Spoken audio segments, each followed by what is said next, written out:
రాష్ట్రంలోని ఇందిరమ్మ ఆత్మీయ భరోసా నిధులు రిలీజ్ చేసింది ప్రభుత్వం. ఎన్నికల కోడ్ లేని ఉమ్మడి రంగారెడ్డి, ఉమ్మడి మహబూబ్నగర్ జిల్లాల్లోని కూలీల బ్యాంకు ఖాతాల్లో నిధులు జమ చేసింది. 2 జిల్లాల్లోని 66,240 మంది లబ్ధిదారుల అకౌంట్లలో 39,74 లక్షల రూపాయలు వేసింది. దీంతో ఇప్పటి వరకు రాష్ట్రంలో 83,420 మంది లబ్ధిదారుల 50,65 లక్షల రూపాయలు అందించింది. ఏడాదిలో 6 నెలలకోసారి కూలీలకు 6,000 చొప్పున ఆర్థిక సాయం అందిస్తుంది సర్కార్. ఎన్నికల కోడ్ ముగియగానే మిగతా జిల్లాల్లోనూ ఇందిరమ్మ ఆత్మీయ భరోసా నిధులు విడుదల చేయనుంది. జనవరి 26న రాష్ట్ర ప్రభుత్వం ప్రతిష్టాత్మకంగా ఇందిరమ్మ ఆత్మీయ భరోసా పథకాన్ని ప్రారంభించింది. ఎన్నికల కోడ్ రాకముందు రాష్ట్రంలోని 18,180 మందికి 6,000 చొప్పున ఆర్థిక సాయం అందించింది. ఇదే విషయంపై మరింత సమాచారం యాదగిరి అందిస్తారు. యాదగిరి, ఇందిరమ్మ ఆత్మీయ భరోసా నిధుల రిలీజ్ కు సంబంధించిన డీటెయిల్స్ ఏంటి?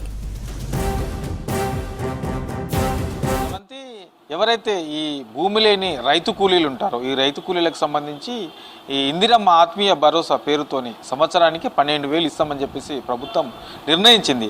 అయితే ఇది సీజనల్ వర్గా రైతు భరోసా అయితే ఎట్లయితే 2 సీజన్లకు కలిపి ఇస్తున్నారో అదే తరహాలో సంవత్సరంలో 2 సీజన్లకు 6,000 12,000 ఇవ్వాలని చెప్పేసి ప్రభుత్వం నిర్ణయించింది. ఈ పథకాన్ని జనవరి 26న ప్రారంభించారు. సో ఆ రోజు ప్రతి మండలంలో ఒక గ్రామాన్ని ఎంచుకున్నారు. ఆ గ్రామాన్ని ఎంచుకున్న తర్వాత అక్కడ ఆ గ్రామంలో అందరికీ కూడా ఎంతమంది అర్హులు ఉన్నారనే దానికి గుర్తించి వాళ్ళందరికీ కూడా ఈ ఇందిరమ్మ ఆత్మీయ భరోసాకు సంబంధించినటువంటి నిధులను వాళ్ళ ఖాతాలో జమ చేశారు.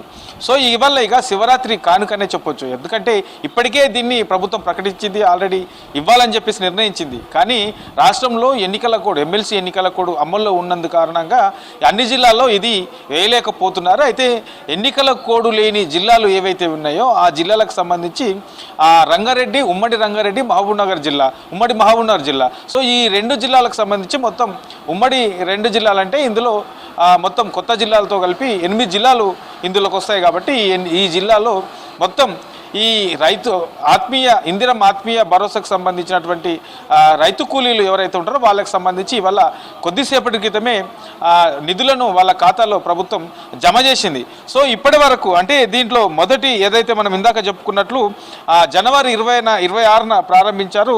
అప్పుడు ఈ సెలెక్టెడ్గా మండలానికి ఒక గ్రామాన్ని ఎంచుకున్నారు. అప్పుడు మొదటి విడతలో ఇచ్చినప్పుడు 18,180 మందికి 6,000 చొప్పున ఇందిరమ్మ ఆత్మీయ భరోసాకు సంబంధించినటువంటి నిధులను ప్రభుత్వం వాళ్ళ రైతుల ఖాతాలో జమ చేసింది. ఇక ఆ తర్వాత ఈ 2 జిల్లాల్లో రీసెంట్గా ఈ 2 జిల్లాల్లో ఉమ్మడి రంగారెడ్డి, ఉమ్మడి మహబూబ్నగర్ జిల్లాలకు సంబంధించి లేటెస్ట్గా 66,240 మంది ఉపాధి కూలీలకు సంబంధించినటువంటి లబ్ధిదారులకు కొద్దిసేపటి క్రితమే ప్రభుత్వం 39,000 కోట్లకు అంటే 39 కోట్ల నిధులను వాళ్ళ ఖాతాలో జమ చేసింది. సో ఇట్లా మొత్తం ఇప్పటి వరకు రాష్ట్ర వ్యాప్తంగా కూడా జనవరి 26న తర్వాత ఇవాళ రిలీజ్ చేసినటువంటి డబ్బులు కలిపి ఇప్పటి వరకు కూడా మొత్తం 83,420 మంది లబ్ధిదారులకు గాను మొత్తం 50 కోట్లకు పైగా నిధులను వాళ్ళ ఖాతాలో జమ చేసింది. సో ఇది ఇప్పటి వరకు ఈ ఇందిరమ్మ ఆత్మీయ భరోసాకు సంబంధించినటువంటి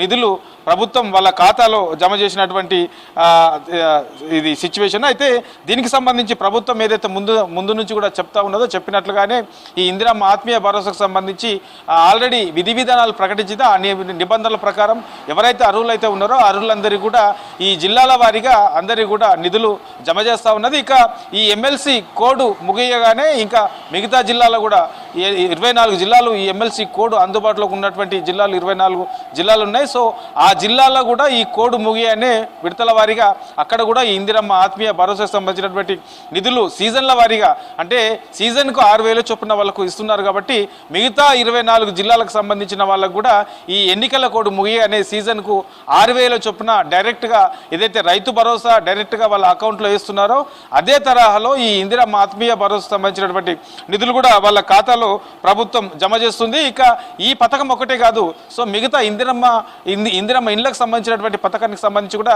ఇప్పటికే సీఎం రేవంత్ రెడ్డి అధికారులు కూడా సూచించారు. ఏదైతే ఈ ఎమ్మెల్సీ ఎన్నికల కోడ్ లేదో ఆ ఎన్నికల కోడ్ లేని జిల్లాలలో ప్రభుత్వం ప్రకటించినటువంటి పథకాలన్నింటినీ కూడా అమలు చేసే దిశగా ప్రభుత్వం అధికారులు వేగవంతం చేయాలి, ఆ దిశగా అక్కడ ఏర్పాటు చేయాలి, ఆ పథకాలు కూడా అమలు చేయాలని చెప్పేసి సూచించారు. ఆ దిశగానే ఈ ఇందిరమ్మ ఆత్మీయ భరోసా సంబంధించినటువంటి నిధులు కూడా జమ చేస్తున్నట్లు చెప్పొచ్చు శ్రవంతి.